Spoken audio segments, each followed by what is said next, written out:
আমি মানুষের গু আগে অনেক খাইছি। ওই বাটপারের বাটপার, তাহলে এবার আমার গু খাইয়া দেখা। ভালোবাসার বন্ধুরা, আপনারা কেমন আছেন? অবশ্যই আপনারা ভালো আছেন। আপনাদের মাঝে আমি রফিকুল। আজকে এই ভিডিওতে এরকম একটা বিষয় নিয়ে আলোচনা করব, এরকম একটা পানির বিষয় আলোচনা করব যে নাকি ভাইরাল হওয়ার জন্য सोशल मीडिया ते कुछ भी कर रहा है। फिर मैंने सोच लिया सोशल मीडिया पे जो ऐसा कर रहा है थोड़ा मार देता है इसको। চলো ভাই।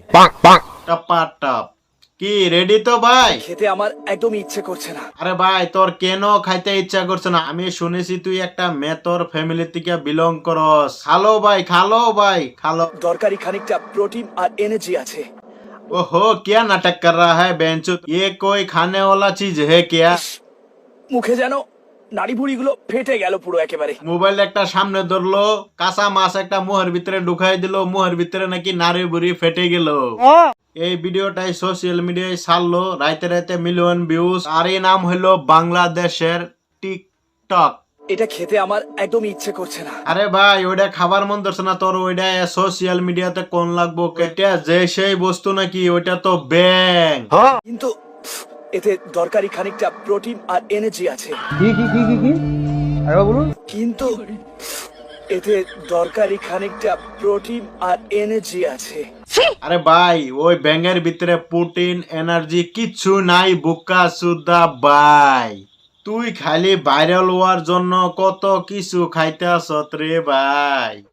আপনার সঠিক বলেছেন। তাহলে ভালোবাসার বন্ধুরা, আগে দেখছি আমরা মানুষ ভাইরাল হওয়ার জন্য কত ধরনের নাটক, কত ধরনের অ্যাক্টিং করতে পারে।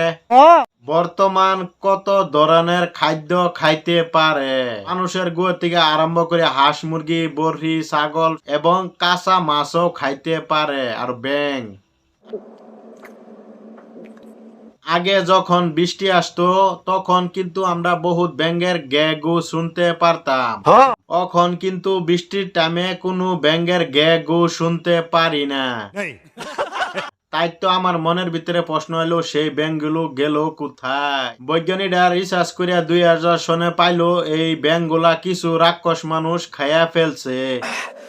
ইস, মুখে যেন নাড়ি ভুড়িগুলো ফেটে গেল পুরো একেবারে। ভালোবাসার বন্ধুরা, আপনারা কিন্তু দেখছেন মানুষকে ভাইরাল হওয়ার জন্য কত পদ্ধতি না করে। এটা কিন্তু নতুন পদ্ধতি। এই পদ্ধতি যদি আপনারা ব্যবহার করেন তাহলে আপনারাও জলদি ভাইরাল হইতে পারবেন। ভাইরাল করবই কেরা? আমাদের মতন রোস্টারডা। তাহলে ভাই, তুমি ইতনা কুছ কর सकते होते তো মানুষের গুড়াও তুমি খাইতে পারবা। মানুষের গু আগে অনেক খাইছি। এক ভাই বলছে পারলে মানুষের গু খেয়ে দেখা। যাই হোক ভালোবাসার বন্ধুরা, মানুষের সাপোর্ট ছাড়া কিন্তু সোশ্যাল মিডিয়াতে বড় হওয়া যাবে না। মানুষে যা কইবো তাই শুনতে লাগবো, আর মানুষে যা কমেন্ট করবো সেইগুলা কিন্তু করতে লাগবো। এক ভাই কমেন্ট করছে, তুই পারলে গু খাইয়ে দেখা। তাহলে এই ভাই কিন্তু গু খাইয়ে দেখাবো। দেখান এটাই কিন্তু উচিত, না হলে কিন্তু সাপোর্ট পাবো না। তাহলে ভাই দেখাও। এক্ষুনি খাইতেছি। আরে ভাই, বলতে হবে না, খাও খাও। আমি মানুষের গু আগে অনেক খাইছি। अरे भाई, तू जन्म लिया मानुष का गु खाने के लिए। আমরা যেরকম ভাত খাইয়া হাগি, তুই ভাত খেয়ে হাগস, হাগিয়া আবারই সেই গু নাকি তুই খাস। ফালতু কথা তো জীবনে শুনি না। নেই। अरे भाई, अल्लाह ताला ने इस धरती को बनाया सिर्फ इंसान रहने के लिए। ये बेहिंचुद कहाँ से आ जाता है कुछ पता नहीं चलता है। ये सब कोई टैलेंट है क्या? নেই। হ্যাঁ ভালোবাসার বন্ধুরা, তাহলে এই ভিডিওটা এই পর্যন্ত। যদি ফেসবুক পেজেতে দেখে শুনতে পেজটা ফলো করে দিবেন, একটা লাইক একটা শেয়ার করে দিবেন। তাহলে ভালোবাসার বন্ধুরা, তোমরা যদি ইউটিউব চ্যানেলতে দেখে আসো তো ইউটিউব চ্যানেলটা সাবস্ক্রাইব করে দিবা। আর নিচে কমেন্ট করে জানাবা আমি যে রোস্টিং ভিডিওগুলা বানাই এগুলা তোমাদের কাছে কিরকম লাগে। ঠিক আছে। তাহলে ভালোবাসার বন্ধুরা, আজকের মতন যাই। Bye bye.